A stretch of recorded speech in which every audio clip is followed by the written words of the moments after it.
నమస్తే, welcome to BCN news. నేను విజయలక్ష్మి. ముందుగా ముఖ్యాంశాలు. వీరవాసరం మండలం మడుగు పోలవరం గ్రామంలో ఓహెచ్ఎస్ఆర్ కు శంకుస్థాపన చేసిన ఎమ్మెల్యే అంజిబాబు.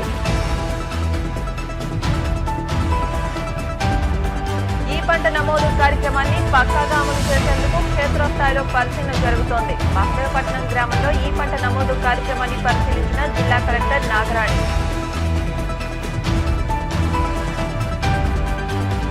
ఆంధ్రప్రదేశ్ ప్రభుత్వం ఆధ్వర్యంలో నిర్వహించబడుతున్న దేవాదాయ ధర్మాదాయ శాఖను రద్దు చేయాలి. భీమవరం కలెక్టరేట్ వద్ద జరిగిన ధర్నాలో విశ్వ హిందూ పరిషత్ ప్రాంత కార్యాధ్యక్షులు బొబ్బిశెట్టి శ్రీ వెంకటేశ్వర్లు. పశుసంవర్ధక సహాయకుల సంఘం పశ్చిమ గోదావరి జిల్లా నూతన కార్యవర్గం ఏర్పాటు. అధ్యక్షునిగా విశ్వనాథం గురునాథ దుర్గారావు ఏకగ్రీవ ఎన్నిక. వీరవాసరం మండలం మడుగు పోలవరం గ్రామంలో నూతనంగా నిర్మించే ఓహెచ్ఎస్ఆర్ కు ఎమ్మెల్యే పులపర్తి రామాంజనేయులు శంకుస్థాపన చేశారు. ఈ సందర్భంగా ఆయన మాట్లాడుతూ వాటర్ ట్యాంకును త్వరితగతిన పూర్తి చేసి శివారు ప్రాంతాల్లో ప్రతి ఒక్కరికి మంచినీటి సరఫరా చేయడమే లక్ష్యమని, గ్రామాల్లో స్వచ్ఛమైన నీరు అందిస్తామని అన్నారు. గ్రామానికి వెళ్లే రహదారిని 16 కోట్ల రూపాయలతో సీసీ రోడ్డుగా అభివృద్ధి చేయనున్నట్లు చెప్పారు. ఈ కార్యక్రమంలో టీడీపీ రాష్ట్ర నాయకులు కొళ్ల నాగేశ్వరరావు, వీరవల్లి చంద్రశేఖర్, ఎంపీపీ దుర్గా భవానీ, కారుమూరి సత్యనారాయణమూర్తి, ఎరకరాజు హరిబాబు, ఎరకరాజు గోపాలకృష్ణ, గ్రామ సర్పంచ్ పరమేశ్వరరావు, ఎంపీటీసీ ఇందిరా, వెంకటలక్ష్మిలు, కూటమి నాయకులు పాల్గొన్నారు.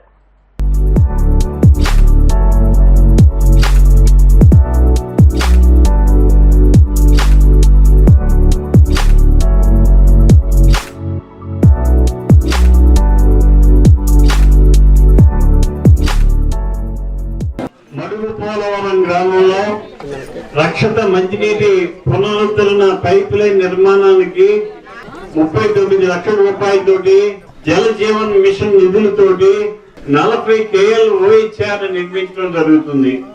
అది ఇప్పుడు శంకుస్థాపన చేయడం జరిగింది. 330 మీటర్ల పైప్ లైన్ వేయడం జరుగుతుంది.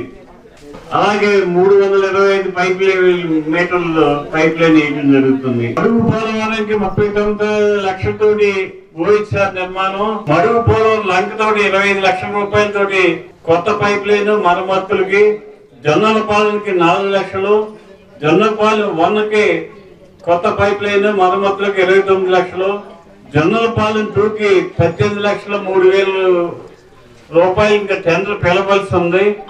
మడుగు పోలవరం లంకకి కొత్త పైప్ లైన్ కి 18 లక్షల 9,000 రూపాయలు శాంక్షన్ అయ్యింది.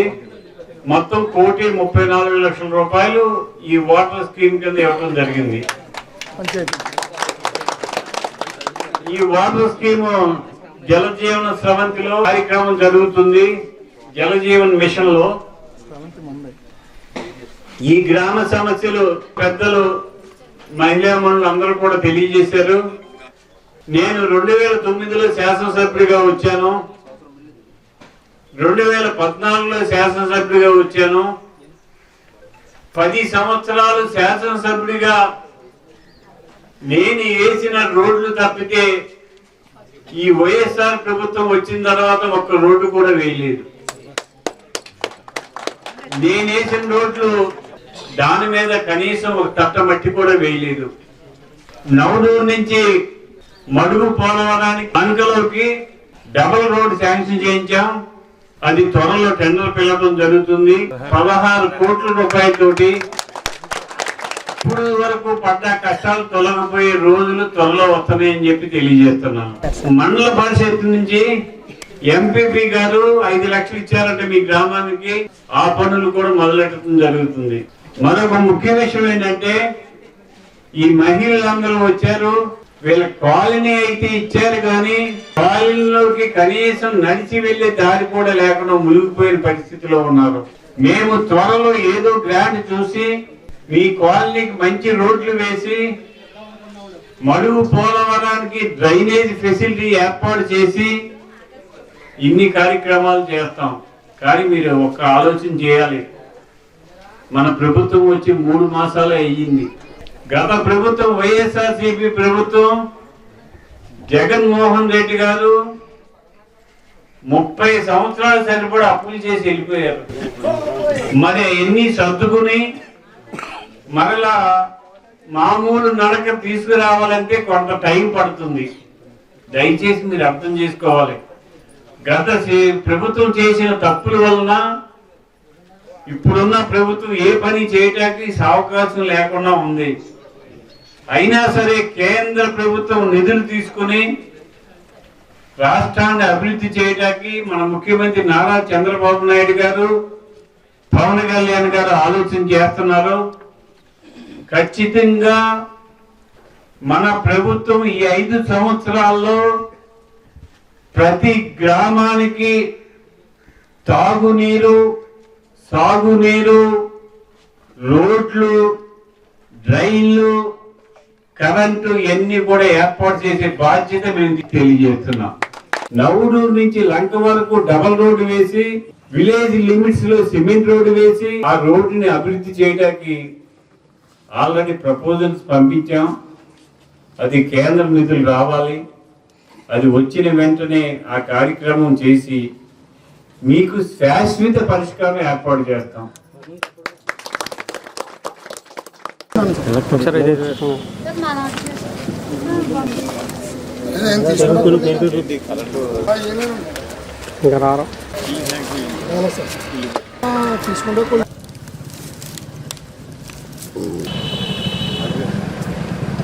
ఈ పంట నమోదు కార్యక్రమాన్ని పక్కాగా అమలు చేసేందుకు క్షేత్రస్థాయిలో పరిశీలన జరుగుతోందని జిల్లా కలెక్టర్ చదలవాడ నాగరాణి తెలిపారు. ఉండి మండలం మహదేవపట్నం గ్రామంలో ఈ పంట నమోదు కార్యక్రమాన్ని సోమవారం ఆమె పరిశీలించారు. జాబితాలో నమోదైన పంట క్షేత్రస్థాయిలో పండుతుందా లేదా అనేది పరిశీలించడానికి ఇక్కడికి వచ్చామన్నారు. అధిక వర్షాల సమయంలో కాలువల వల్ల మురుగునీటి పారుదలకు ఎదురవుతున్న ఇబ్బందులను రైతులు జిల్లా కలెక్టర్ దృష్టికి తీసుకెళ్లారు. సమస్యలను త్వరలోనే పరిష్కరిస్తామని ఆమె హామీ ఇచ్చారు. జిల్లా వ్యవసాయ అధికారి జడ్ వెంకటేశ్వరరావు, ఏడీ ఏ శ్రీనివాసరావు, ఏఓ సంధ్య తదితరులు పాల్గొన్నారు. అనంతరం ఉప్పరగూడెం ప్రాథమిక పాఠశాలలో విద్యార్థులతో మాట్లాడారు. మధ్యాహ్న భోజన పథకం, మంచినీరు, ఫర్నిచర్ తదితర వస్తువులను పరిశీలించారు.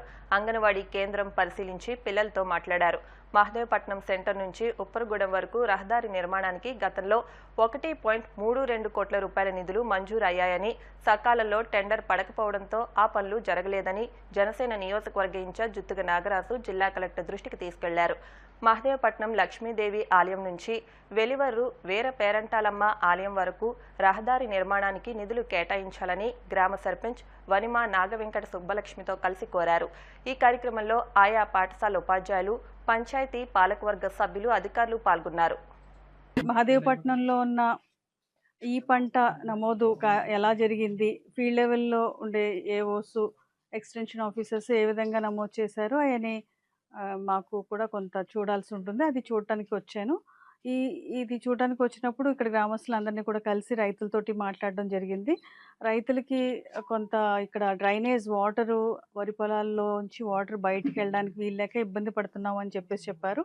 వారి సమస్యలు తెలుసుకోవడం జరిగింది. దానికి తగు విధంగా పరిష్కారాలు మేము ఆలోచించి టేకప్ చేస్తాము. అదేవిధంగా ఈ గ్రామంలో ఏమి యాక్టివిటీస్ ఉన్నాయి, ఎట్లా నడుస్తున్నాయి అనే విషయాలన్నీ కూడా ఇక్కడ గ్రామస్తులు, రైతులు అన్నీ కూడా మనకి తెలియజేయడం అయిందండి.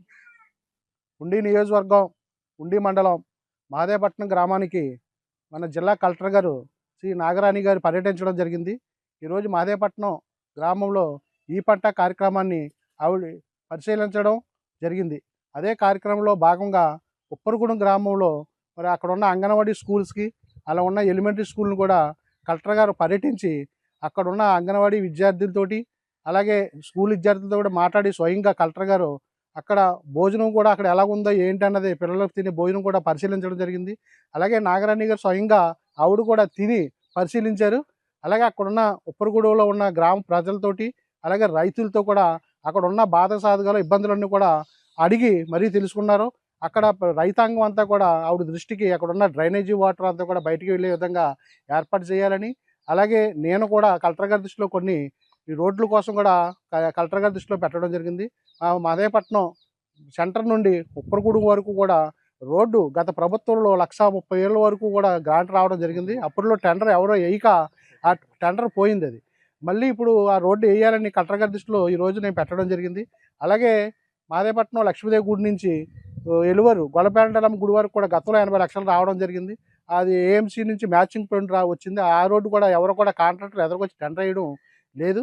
దాన్ని కూడా గ్రాండ్ మిస్ అవ్వడం వల్ల ఆ రోడ్డు కూడా పెట్టాలని నేను మన మాదేపట్నం సర్పంచ్ గారు వనుమ సుబ్బలక్ష్మి శ్రీనివాస్ గారు కలెక్టర్ గారి దృష్టిలో పెట్టడం జరిగింది. ఆంధ్రప్రదేశ్ ప్రభుత్వం ఆధ్వర్యంలో నిర్వహించబడుతున్న దేవాదాయ ధర్మోదాయ శాఖను రద్దు చేయాలని విశ్వ హిందూ పరిషత్ ప్రాంత కార్యాధ్యక్షులు వబిలిశెట్టి శ్రీ వెంకటేశ్వర్లు డిమాండ్ చేశారు. పశ్చిమ గోదావరి జిల్లా కేంద్రమైన భీమవరం కలెక్టరేట్ వద్ద దేవాలయాల సమస్యలు, తిరుమల లడ్డూ ప్రసాదం అపవిత్రతపై సోమవారం నిరసన ధర్నాలో ఆయన పాల్గొని మాట్లాడారు. ఈ ఆలయాల్లో అన్యమత ఉద్యోగులను వెంటనే తొలగించాలన్నారు. వాణిజ్య సముదాయాల్లో దుకాణాలు కూడా కేవలం హిందువులకే కేటాయించాలన్నారు. అన్యక్రాంతమైన దేవాలయాల భూములను తిరిగి స్వాధీనం చేసుకోవాలని వెల్లడించారు. అలాగే వాటి స్థిర చర ఆస్తులను పరిరక్షించాలన్నారు. తిరుమల లడ్డూ వివాదంపై సిట్టింగ్ న్యాయమూర్తులతో విచారణ జరిపించాలని మరోసారి డిమాండ్ చేశారు. ముఖ్యంగా ఈ దేవాలయాలపై ప్రభుత్వ పెత్తనం వైదొలగాలన్నారు. వీటిపై జాతీయ స్థాయిలో ఆందోళన కార్యక్రమాలు చేస్తామని ప్రకటించారు. ఈ కార్యక్రమంలో విశ్వ హిందూ పరిషత్, బజరంగ దళ్, హిందూ మాతృ సంస్థలు, టి సునీతాదేవి, ఇందుకూరి శారద, సిహెచ్ రవికుమార్, అఖిల్, చంటి, మాధవ్ శర్మ, కోసన వీర రాఘవులు, జోగయ్య శర్మ, డాక్టర్ చెట్లపల్లి జగన్మోహన్, కె నాగేంద్ర, సుశాంత్ తదితరులు పాల్గొన్నారు. ధర్నా అనంతరం జాయింట్ కలెక్టర్కు డిమాండ్లతో కూడిన వినతి పత్రాన్ని అందించారు. ఏడుకొండలవాడ వెంకటరమణ అని చెప్పి మనం పూజించుకునేటువంటి కలియుగ దైవం ఏదైతే ఉందో, ప్రపంచవ్యాప్తంగా ఉన్నటువంటి 120 కోట్ల మంది హిందువులకి ఆరాధ్య దైవమైనటువంటి వెంకటేశ్వర స్వామి యొక్క అతి పవిత్రమైనటువంటి లడ్డూ ప్రసాదంలో వివిధ జంతువుల యొక్క కొవ్వుని కలిపి ప్రసాదం చేసినట్టుగా వచ్చిన వారు సాక్షాత్ మన రాష్ట్ర ముఖ్యమంత్రి గారు ప్రకటన చేయడం, దానివల్ల హిందూ సమాజం అంతా కూడా చాలా క్షోభకు గురైంది. చాలా మానసికంగా చాలా క్షోభకు గురయ్యి అందరూ అనేక విధాలుగా ఎవరికి తోచిన రీతిలో వాళ్ళు నిరసన తెలియజేయడం మొదలుపెట్టారు. ఇప్పుడు దేశవ్యాప్తంగా దీని మీద ఉద్యమం కూడా జరుగుతుంది. కేవలం ఆంధ్రప్రదేశ్లోనే కాదు, భారతదేశంలో ఉన్నటువంటి అన్ని రాష్ట్రాలను కూడా హిందూ సమాజం దీని మీద నిరసన తెలియజేస్తోంది. ఇప్పుడు ఈ రోజున దేశవ్యాప్తంగా ఒక ధర్నా కార్యక్రమాలు అనేటువంటి నిర్వహించి మన తెలుగు రాష్ట్రాలు రెండింటిలోనూ కూడా రెవెన్యూ జిల్లాలు ఏదైతే ఉన్నాయో, మన ఆంధ్రప్రదేశ్లో ఉన్నటువంటి 26 రెవెన్యూ జిల్లాలు, తెలంగాణలో ఉన్నటువంటి 33 రెవెన్యూ జిల్లాల్లో కూడా ఈ రోజున ఒక ధర్నా కార్యక్రమం నిర్వహించి కలెక్టర్ గారికి మెమరాండం ఇస్తున్నాం. వీరి ద్వారా గవర్నర్ గారికి వెళ్ళేటట్టుగా ఈ రోజున మెమరాండం ఇస్తున్నాం. ఆ మెమరాండంలోని అంశం ఏంటంటే, ఈ ప్రసాదం అపవిత్రమైన చేయడానికి ఎవరైతే కారకులయ్యారో వాళ్ళని కఠినంగా శిక్షించాలనేది మొట్టమొదటి డిమాండ్. ఇది న్యాయ విచారణ జరిపించాలి. ఇప్పుడు రాష్ట్ర ప్రభుత్వం సిట్ వేసింది, సిట్ కాకుండా న్యాయ విచారణ చేయాలని చెప్పి మేము డిమాండ్ చేస్తున్నాం. మా రెండో డిమాండ్ ఏంటంటే, మాది ప్రసాదం ఒకటే కాదు మా డిమాండ్. ఎందుకంటే దేవాదాయ ధర్మాదాయ శాఖలో హిందూ దేవాలయాలు ఉన్న కారణం చేతనే ఇవన్నీ కూడా అవినీతులు జరుగుతున్నాయి. ప్రసాదంలో అవినీతి జరిగిన, హిందూ దేవాలయ భూములు ఆక్రమించుకున్న, హిందూ దేవాలయాల్లో అన్ని మతస్థులు ఉద్యోగాలు చేస్తున్న, హిందూ దేవాలయాల పాలక మండలిలో హిందూవేతరులు ఉన్న, హిందూ దేవాలయ యొక్క ఎగ్జిక్యూటివ్ ఆఫీసర్స్ ఎవరైతే ఉన్నారో వాళ్ళు హిందువులు కానివంటి వాళ్ళు ఉన్న, ఇవన్నీ కూడా దేవాదాయ ధర్మాదాయ శాఖ ఉన్న కారణం చేతనే జరుగుతున్నాయి. హిందూ దేవాలయాల దగ్గర అమ్మేటువంటి దుకాణాలు ఏదైతే ఉన్నాయో, పూజా సామగ్రి అమ్మే దుకాణాలు, అవి కూడా హిందూవేతరులకే ఇస్తున్నారు. హిందూ దేవాలయాల్లో పనిచేసేటువంటి ఉద్యోగుల్ని హిందువులు కాని వాళ్ళని తొలగించమంటే కనీసం తొలగించడం కూడా తొలగించట్లేదు. అంచేత ఈ డిమాండ్లన్నీ ఉన్నాయి. మా ప్రధానమైన డిమాండ్ ఏంటంటే, ఇప్పుడు ఎవరైతే ఈ ప్రసాదం చేయడంలో కలుషితం చేశారో వాళ్ళని కఠినంగా శిక్షించాలని మొట్టమొదటి డిమాండ్. మా రెండో డిమాండ్ ఏంటంటే, దేవాదాయ ధర్మాశాఖ ఉన్న వాళ్ళు హిందువులకు ఒరిగినది ఏమీ లేదు. అంచేత ఏంటంటే దేవాదాయ ధర్మాశాఖను రద్దు చేయాలి. ఏ విధంగా అయితే చర్చిలు మసీదులు వాళ్ళే నిర్వహించుకుంటున్నారో, హిందూ దేవాలయాలు కూడా హిందువులే నిర్వహించుకుంటారు. అంచేత మా డిమాండ్ ఏంటంటే, మా దేవాలయాలను మాకు అప్పచెప్పండి, ఒక ధార్మిక సంస్థకు అప్పచెప్పండి, ఆ ధార్మిక సంస్థ దీన్ని నిర్వహిస్తుంది. ఆ విధంగా రిప్రజెంటేషన్ చేస్తున్నాము. ఈ రోజున మొత్తం ఆంధ్రప్రదేశ్లోను, తెలంగాణలోను, భారతదేశంలో ఉన్న అన్ని రాష్ట్రాలను కూడా ఈ విధంగా నిరసన ధర్నా జరుగుతుంది. ఇప్పుడు కలెక్టర్ గారికి మెమరాండం ఇవ్వడానికి అనేక ప్రాంతాల నుంచి కొన్ని వందల సంఖ్యలో మాతృమూర్తులు కూడా వచ్చారు, పిల్లలు కూడా వచ్చారు, పాఠశాలల నుంచి అందరూ వచ్చారు, పిల్లలు పెద్దలు అందరూ కూడా వచ్చారు. సమాజంలో నుంచి అన్ని హిందూ సమాజంలో అన్ని వర్గాల నుంచి కూడా వచ్చారు. వాళ్ళ యొక్క నిరసన ఆక్రోశాన్ని విధంగా తెలియజేస్తున్నారు. హిందూ దేవాలయాలను హిందూగా అప్పచెప్పాలని చెప్పి విశ్వ హిందూ పరిషత్ డిమాండ్ చేస్తోంది. పశుసంవర్ధక సహాయకుల సంఘం పశ్చిమ గోదావరి జిల్లా కార్యవర్గ ఎన్నిక భీమవరం అంబేద్కర్ భవనంలో ఆదివారం జరిగింది. ఈ కార్యక్రమానికి ఎన్నికల అధికారిగా Andhra Pradesh non gazetted veterinary federation జిల్లా చైర్మన్ ఎం గణేష్, సహాయ ఎన్నికల అధికారిగా ఎస్ బాలసతీష్ రెడ్డి వ్యవహరించారు. అసోసియేషన్ సెక్రటరీ దుర్గారావు, పూర్ణ నాగరాజు అధ్యక్షతన జరిగిన సమావేశంలో ఏహెచ్ఎస్ సంఘం రాష్ట్ర అధ్యక్షులు కెవి రాజేష్ బాబు, సెక్రటరీ విజయ్ నాయక్, ట్రెజరర్ మంజునాథన్, జిల్లా పశుసంవర్ధక సహాయకుల సమక్షంలో జరిగిన ఎన్నికల్లో జిల్లా నూతన కార్యవర్గ అధ్యక్షులుగా విశ్వనాథం, గురునాగ దుర్గారావు, గౌరవ అధ్యక్షులుగా మనోహర్, ఉపాధ్యక్షులుగా G Balaji, R Satyasri, M Swamy, ప్రధాన కార్యదర్శిగా ఎం కుమార్ బాబు, జాయింట్ సెక్రటరీలుగా బి ప్రవళిక, వి సురేంద్రరెడ్డి, ట్రెజరర్గా కె మాణిక్యాలరావు, కార్యవర్గ సభ్యులుగా P Pothuraju, G Ratnakar, P Vinay, Pavan Kumar, K Hima, P Naziya తదితరులు ఏకగ్రీవంగా ఎన్నికయ్యారు. ఈ సందర్భంగా నూతన కార్యవర్గాన్ని పలువురు అభినందించారు. West Godavari District Branch do hereby solemnly pledge to serve the community of employees to the best of my ability, to discharge my duties. పశ్చిమ గోదావరి జిల్లా ఏహెచ్ఎల్ ఏర్పాటు చేసినప్పుడు వచ్చేసినటువంటి పశ్చిమ గోదావరి జిల్లా చైర్మన్ గారు శ్రీ గణేష్ గారికి, అలాగే వేదికని అలంకరించినటువంటి ఇతర నాయకులకి, అలాగే కారణాలు అనేక ఉండొచ్చు, ఏదైనా కారణం కావచ్చు, కానీ మనలో యూనిటీ అనేది ఒకటి ఉంటే ఒకరికి ఒకరు సహాయం చేసుకుంటూ ఒకరిలో ఒక చేయి వేసుకొని వెళ్తే ఎంత పనైనా చేయొచ్చు. చీమ కలిస్తే ఒక పామునైనా చంపుతుంది. అలాగే మనం కూడా ఒకరికి ఒకరు చేయి వేసుకుంటే ఎంత పనైనా సాధించుకోవచ్చు. అదేవిధంగా మన యూనియన్ కూడా మన సమస్యలు చాలా ఉన్నాయి. వాటిని పరిష్కరించుకోవడం కోసం 2022లో పునాది వేయడం జరిగింది. 2022లో మన ఏపీఎన్జీవీఎఫ్ స్టేట్ చైర్మన్ గారు శ్రీ సేవానాయక్ గారిని కలవడం జరిగింది. సార్ని కలిసి, సార్ మాకు కూడా ఒక యూనియన్ కావాలి, మాకు కూడా ఒక సంఘం కావాలి, ఆ ఉన్న సమస్యలను కూడా మీ యొక్క అధ్యక్షతగా మేము వాటిని పరిష్కారం చేసుకోవాలి అని సార్ని మనం అడగడం జరిగింది. అప్పుడు సేవానాయక్ సార్ గారు సూచించిన మేరకు ప్రతి జిల్లాలో కూడా ఏహెచ్ఏ సంఘాలను మనం ఏర్పాటు చేసుకోవడం జరిగింది. తర్వాత 2022లో అడాక్ బాడీ ఏర్పాటు చేయడం జరిగింది. తర్వాత 2023లో అల్లర్ భాష ప్రెసిడెంట్గా పర్మనెంట్ బాడీని రిజిస్ట్రేషన్ చేయడం జరిగింది. నేను యూనియన్గా క్లాస్ ఆయన చేసిన అచీవ్మెంట్స్ని మనమే గుర్తుంచుకోకపోతే ఎవరు గుర్తించారు. క్లాప్స్ కొడితే రక్త ప్రశ్నలు కూడా బాగా జరుగుతున్నాయి. క్లాప్స్ కొట్టారు, అది మా కోసం కాదు, మీలో ఉత్సాహం కోసమే క్లాప్స్ అనేది. ఓకే, అలా 2023లో మనం పర్మనెంట్ బాడీ ఏర్పాటు చేసుకున్నాం. తర్వాత ప్రతి జిల్లా ఒక్కొక్క జిల్లాగా మనం చేసుకుంటూ వచ్చాం. తర్వాత రాష్ట్ర విభజన జరిగింది, కొద్దిగా ఆగింది. తర్వాత మళ్ళీ మనం కొత్తగా 26 జిల్లాలో ఆల్మోస్ట్ చేసేసాం. ఇంకొక 4 జిల్లాలు చేయాల్సి ఉంది. పని చేయించుకోపోయే టాలెంట్ కూడా ఉంది. సో అటువంటి చైర్మన్ గారి ఒక సలహా తీసుకుంటూ మీకు ఎటువంటి సమస్యలు వచ్చినా కానీ సార్ సలహాతో, అలాగే మన స్టేట్ బాడీ ఉంది, స్టేట్ బాడీ కూడా మీకు ఎప్పుడు సపోర్ట్ చేస్తుంది. నేను లాస్ట్గా మాట్లాడతాను. ఈ అవకాశం ఇచ్చినంత వరకు థ్యాంక్స్. ఇంకా మాట్లాడాలి, మహాత్మా గాంధీ ఆశయాలు యుగాంతం వరకు చరిత్రలో మార్గదర్శకాలుగా నిలుస్తాయని, గాంధీజీ బోధనలు, ఆశయాలు భారత జాతి చిహ్నాలుగా మిగిలిపోతాయని పలువురు వక్తలన్నారు. శ్రీ విజ్ఞాన వేదిక జిల్లా సర్వోదయ మండలి ఆధ్వర్యంలో భీమవరం క్విట్ ఇండియా స్తూపం వద్ద గాంధీజీ జయంతి పక్షోత్సవాలను నిర్వహించారు. రిటైర్డ్ ఉద్యోగుల సంఘం నాయకులు ఎస్ సత్యనారాయణ, జి జేమ్స్ మాట్లాడుతూ గాంధీ జయంతిని అన్ని దేశాల్లో జరుపుకుంటున్నారంటే ప్రపంచ జాతిరత్నాలుగా భారతదేశం గర్విస్తోందని అన్నారు. క్విట్ ఇండియా స్తూప పునర్నిర్మాణ కమిటీ సభ్యులు కంతేటి వెంకటరాజు, ఇందుకూరి ప్రసాదరాజు, అరసవల్లి సుబ్రహ్మణ్యం, బి వెంకటపతిరాజు, కారుమూరి బాబు మాట్లాడుతూ మహాత్మా గాంధీ ఆశయాలపై వివరించారు. చెరుకువాడ రంగసాయి మాట్లాడుతూ 1వ తేదీన క్విట్ ఇండియా స్తూపం వద్ద బాలలకు గాంధీజీ వేషధారణలతో శాంతి ర్యాలీ చేపడుతున్నామని అన్నారు.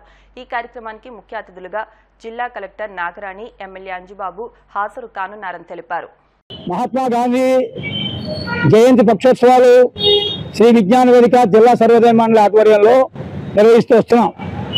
మరి గత కొన్ని సంవత్సరాలుగా ఈ కార్యక్రమానికి పట్టణంలో పట్టణేతర ప్రాంతాల్లో విశేష స్పందన కూడా ఉంది.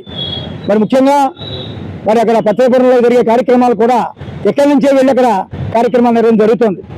అదే సారథ్యంలో మరి భీమవరం పట్టణంలో ఈ ప్రాంతాల్లో మరి అనేక పోటీలు, చిత్రలేఖనం అవ్వచ్చు, వ్యాసరచన అవ్వచ్చు, ఆ మహాత్మా గాంధీని ఏర్పడడం జరిగింది. రేపు అనగా మంగళవారం 1/10/2024 తేదీ ఉదయం 9 గంటలకు ఇదే క్విట్ ఇండియా స్తూపం వద్ద ఆ మహానుభావుడిది ఈ జయంతి కార్యక్రమంలో భాగంగా ఒక కార్యక్రమాన్ని వారి కుటుంబ సభ్యులు వస్తున్నారు. ఆ కార్యక్రమానికి ఏర్పాటు చేసుకున్నాం. మరి జిల్లా కలెక్టర్ గారు నాగరాణి గారు, అలాగే స్థానిక శాసనసభ్యులు పులపర్తి రామాంజనేయ గారు వీళ్ళంతా వస్తున్నారు. మరి మా అధ్యక్షులు మన ఇంకా ప్రసాద్ రాజు గారు, మా వెంకటరాజు గారు, సుబ్రహ్మణ్యం గారు, బండా సుబ్బారావు గారు, చెరుకువాడ వెంకటరామయ్య గారు మేమంతా కలిసి కమిటీలో ఇలా ఏర్పాటు చేసుకున్నాం. అయితే పెన్షనర్స్ అసోసియేషన్ కూడా మన సంపూర్ణ సహకారం అందిస్తున్నారు. వీళ్ళందరూ కూడా ఆ బాల గోపాలం కూడా రేపు వచ్చి ఈ కార్యక్రమాన్ని జయప్రదం కోరుకుంటూ 2వ తారీఖున శాంతి ప్రార్థనలు ఉన్నాయి. 3వ తారీఖున బహుమతి అందిస్తాం. మహాత్మా గాంధీ జాతిపిత 156వ జయంతి కార్యక్రమాన్ని ఆంధ్రప్రదేశ్ గాంధీ స్మారక నిధి రాష్ట్ర స్థాయి ఆధ్వర్యంలో మన భీమవరం పట్టణం 2వ బార్డోలీగా ప్రసిద్ధిగాంచిన సందర్భంగా మహాత్మా గాంధీ యొక్క 156వ జయంతిని మన క్విట్ ఇండియా స్తూపం వద్ద రేపు ఉదయం మరి 9:30 గంటలకి మన స్తూపం దగ్గర శాంతి ప్రతిజ్ఞ, శాంతి ర్యాలీ, అలాగే జిల్లా కలెక్టర్ గారు, ప్రజాప్రతినిధులు అందరూ కూడా ఈ కార్యక్రమంలో పాల్గొంటారు. 156 మంది గాంధీ వేషధారణతో పిల్లలు శాంతి సేన ర్యాలీ, స్వచ్ఛత ర్యాలీ నిర్వహిస్తారు. మరి ఈ కార్యక్రమంలో సేవా తత్పరులకి రాష్ట్ర స్థాయి మానవతా సంస్థకు సంబంధించిన వారికి, అలాగే భీమవరం పట్టణానికి సంబంధించినటువంటి గాంధీవాదులకి పురస్కారాలు ఇవ్వడం జరుగుతుంది. ఈ కార్యక్రమంలో అందరూ పాల్గొనవలసిందిగా కోరడం. గాంధీ జయంతి ఉత్సవాల్లో భాగంగా ఈరోజు ఇక్కడ కార్యక్రమం చేయడం జరిగింది. ఎందుకంటే మనకి జాతీయ నాయకులు ఎంతో శ్రమించి వారి త్యాగాల ఫలితాలు ఈ రోజు మనం అనుభవిస్తున్నామంటే వారి యొక్క జయంతులు, వర్ధంతుల్ని మన నేటి యువతకు తప్పనిసరిగా తెలియపరచాలి. అదేవిధంగా రేపు ఉదయం 1వ తారీఖుని కలెక్టర్ మేడం గారు కూడా ఇక్కడ రావడం జరుగుతుంది. ఈ కార్యక్రమాన్ని అందరూ కూడా జయప్రదం చేస్తే బాగుండమని తెలియజేస్తారు. 156వ గాంధీ జయంతోత్సవాలని శ్రీ విజ్ఞాన వేదిక, సర్వోదయ మండలి, క్విట్ ఇండియా పునర్నిర్మాణ కమిటీ సంయుక్తంగా మరి గత 15 రోజుల నుంచి కూడా ఈ యొక్క కార్యక్రమంలో ప్రతి భీమవరం పట్టణంలో ఉన్నటువంటి హై స్కూల్, కళాశాల విద్యార్థులకి మరి వ్యాసరచన, వక్తృత్వ పోటీలు నిర్వహించి వారిలో గాంధీ యొక్క ఇజాన్ని మరి ప్రేరేపించాలనేటువంటి ఒక కార్యక్రమాన్ని చేపట్టడం జరిగింది. దానికి ముగింపు కార్యక్రమంగా రేపు మరి కలెక్టర్ గారు అయినటువంటి నాగరాణి గారు ఇక్కడికి వచ్చి మరి అలాగే ఆంధ్ర రాష్ట్రంలో ఉన్నటువంటి వివిధ ప్రాంతాల గాంధీయిజం మీద, గాంధీ స్ఫూర్తితో పనిచేసేటువంటి ఎంతో మంది వ్యక్తులు అందరూ కూడా ఇక్కడికి రాబోతున్నారు. ఈ యొక్క క్విట్ ఇండియా స్తూపం దగ్గర రేపు అంగరంగ వైభవంగా ఈ యొక్క గాంధీ 156వ గాంధీ జయంతోత్సవాలు నిర్వహిస్తున్నాం కాబట్టి పట్టణంలో ఉన్నటువంటి ప్రముఖులు, అధికారులు, అనధికారులు అందరూ కూడా విచ్చేయాల్సిందిగా. ఇప్పుడు కాసేపు ప్రకటనలు.